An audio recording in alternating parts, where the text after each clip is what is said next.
अस्सलाम वालेकुम। मेरा नाम शानुल्ला। मेरा 8 साल तो एक्सीडेंट होया है। अच्छा, मोटरसाइकिल तो मैं डिग्गा ही 8 साल हो गए मेरा एक्सीडेंट होया ही।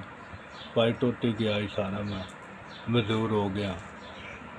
बच्चे बच्चे ने जा ते बच्चे ने 2 बच्चियां ने, एक बच्चा है जा किसी दे कार कुर के अपना टाइम पास कर रहे हैं। देंदे भी आए ने बंदे जा, जे कोई कार छड़े बंदा तो ठीक है, नहीं तो नहीं जा। बच्चे ने वो भी स्कूल पढ़ते हैं, उन्होंने भी खर्चा बड़ा औखा होके दे भी दे जा। ये जी यार तू मैं दे छड़े तो ठीक है।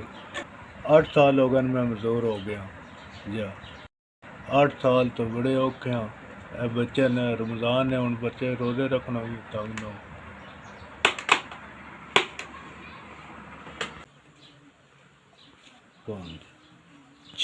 ये 6,000 रुपया जी।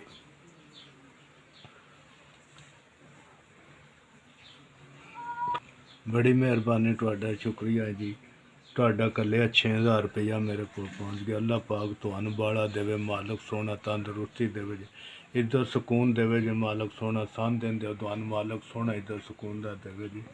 बाले तो बाला देवे जे मालक सोना। परेशान आ जी, तुहाडी मदद आ गई है, सारियां परेशानियां मुक गई। अल्लाह पाक तंदुरुस्ती देवे जे जी। तुहाडा ये 6,000 ने 6 लाख ही है मेरे वास्ते, मस्कीन वास्ते जा। बड़ी मेहरबानी, बड़ा शुक्रिया जी। ऐसे भी जी बड़ा शुक्रिया, बड़ी मेहरबानी। ऐसे भी